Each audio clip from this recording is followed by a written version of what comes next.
நிச்சயமா நிச்சயமா. இப்ப இல்ல தயாராக ரொம்ப நாளாச்சு.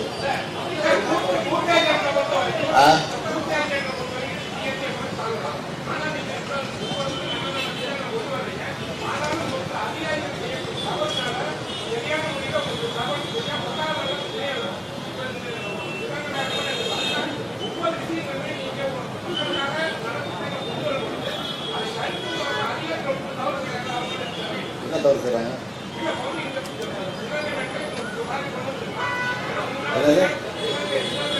வந்த ஆக்ஷன் எடுத்துருந்தாங்க. இல்லை எப்போ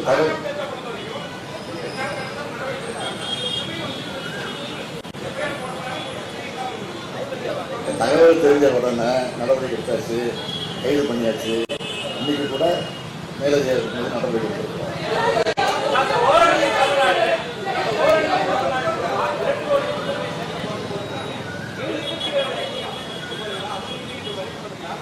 சொல்ல போகிறோம், நிச்சயமாக சொல்ல போகிறோம்.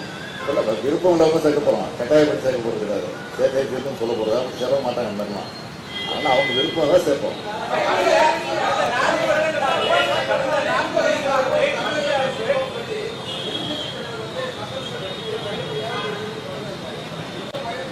அவர் இப்போதான் மக்கள் சந்தைக்கு போறாரு. இப்போதான் மக்கள் சந்தைக்கு போறாரு. நாங்கள்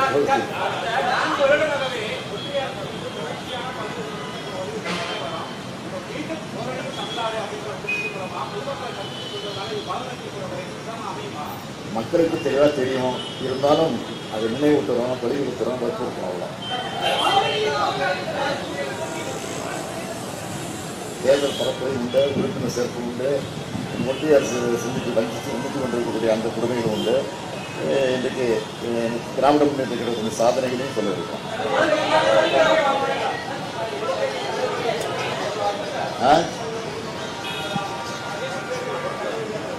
எதிர்கட்சி புரியல.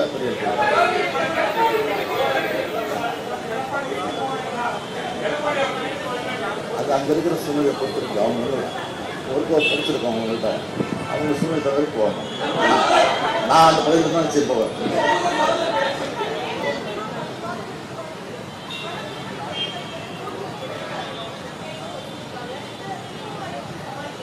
அது தேர்தல் தேதி அறிவித்த பிறகு அவங்க உட்காந்து பேசுவோம். அதை சமாளித்து கொண்டுதான்.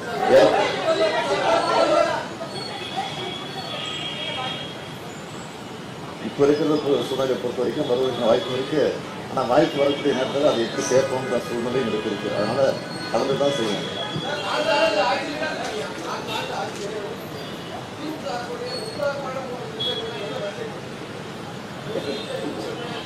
எல்லாத்தையும் வரிசைப்படுத்தலாம். அதான் கேட்டவங்க உங்களுக்கு சொல்லியிருப்பேன்.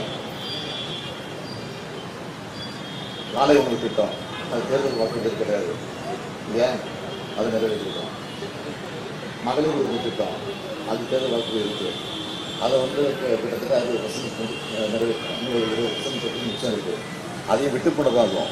அது அவங்க தவறாக படிவத்தை பூர்த்தி பண்ணாமல் தவற விட்டுட்டாங்க. அதை சில தப்பாக பதிவு பண்ணியிருக்காங்க. அதெல்லாம் திருப்பி அதுக்கு ஒரு முகாம் போட்டு அதுவும் செப்டம்பர் மாதம் கொடுக்க போகிறோம். அதனால் அது ஒரு திட்டம், அது பெரிய திட்டம். பேருந்து இலவச பயணம், கட்டணமில்லா பயணம் பண்ணுறாங்களே, அது ஒரு பெரிய திட்டம். அப்புறம் மாணவர்களுக்கு மாணவிகளுக்கு கல்விக்காக 1000 ரூபாய், பள்ளிக்கு ஆரம்பத்தில் கல்லூரிக்கு போகும்போது 1000 ரூபாய். அந்த அற்புதமான திட்டம். இப்படி பல திட்டங்கள் இருக்குது. எதை சொல்கிறது எதை பண்ணுறது போவோம். அதுக்கு வாய்ப்பு கிடைக்கும் போவோம். ஆமாம், அதனால் தொடர்ந்து பார்த்துட்டு இருக்கேன். அதுக்கு ஒரு சட்டமன்ற தொகுதிக்கு 1.5 நாள் ஒதுக்குறேன். நீங்களே பார்த்துருப்பீங்க. நான் 3 தொகுதி எடுத்துக்கிறேன் ஒரு நாளைக்கு. காலை மாலை. ஏன்னா கோட்டையில் போய் வேலை செய்ய வேண்டியிருக்கு, அரசு வேலையும் பார்க்க வேண்டியிருக்கு, நிகழ்ச்சிகளையும் போக வேண்டியிருக்கு. அதுக்கு தகுந்த மாதிரி நான் பார்த்துக்கிட்டு இருக்கேன். 230 நிச்சயமாக இதே அறிவாளர்கள் எல்லாரும் அனுப்பிச்சு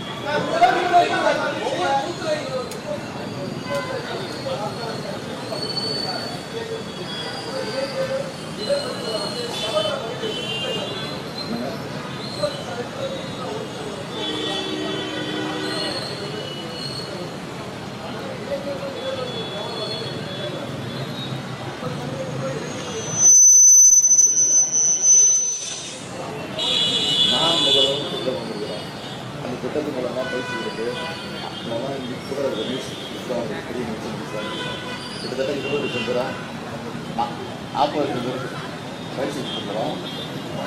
3 லட்சம் பேருக்கு அதில் வேலை வாய்ப்பு கிடச்சிருக்கு.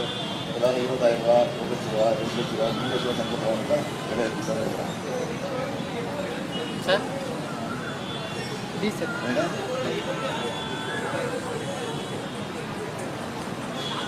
நாங்கள் டார்கெட் கொடுத்துருக்கோம்.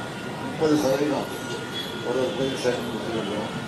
எல்லாம் எங்கள் மனசில் 30ல் 40% சேர்ப்போன்ற உறுதி கொடுத்துருக்கோம். நாங்கள் ஏற்கனவே 200 சொல்லியிருக்கிறோம். அதை தாண்டி தான் வருவோம்.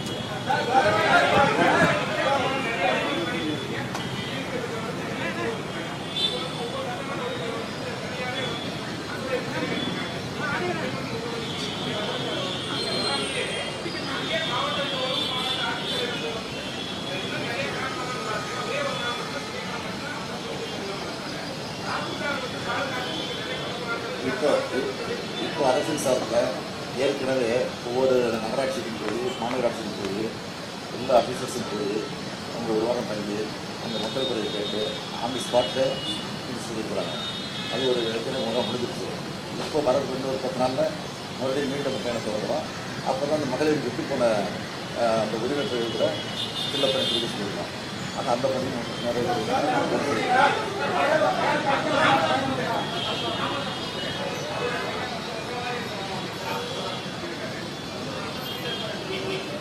அது அவருடைய ஆசை. அவருடைய கருத்தை முடியும். அவருடைய கருத்தை மறுக்க முடியாது, ஏற்க முடியாது.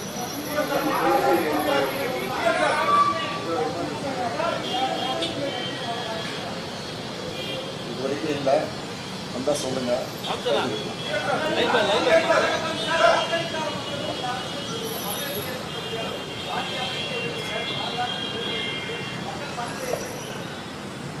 இந்த உரிமை தொகை இருக்க டிஎம்கே மட்டும் வாங்கல, டிஎம்கே மட்டும் வாங்கல, எல்லா கட்சியும் இருக்கிற மட்டும் வாங்கிட்டு இருக்கிறாங்க.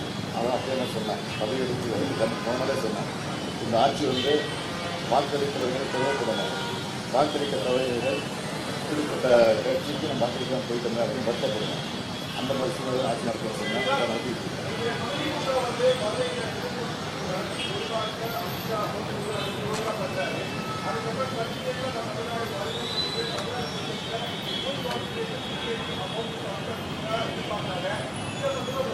அமித்ஷா அடிக்கடி வரணும். நான் ஏற்கனவே சொல்லியிருக்கிறேன், பிரதமர் அடிக்கடி வரணும். பொய்யை பேசிட்டு போகிறாங்க. அது பொய்யின்னு மக்களுக்கு தெரியுது. அது எங்களுக்கு தேர்தல் நேரத்தில் அது பாவமாக இருக்கும். அதே மாதிரி ஏற்கனவே சொல்லியிருக்கேன், கவர்னர் மாற்றப்படாதான் சொல்லிட்டு இருக்கிறேன். ஏன்னா கவர்னர் எனக்கு நல்லது செஞ்சால் தான் மக்கள் விட்டு எடுப்படாதீங்க. அந்த அளவுக்கு கெடுதல் செஞ்சுட்டு இருக்காங்க. அதனால் அவங்க தான் வரணும் அடிக்கடி. அது என்னுடைய ஆசை.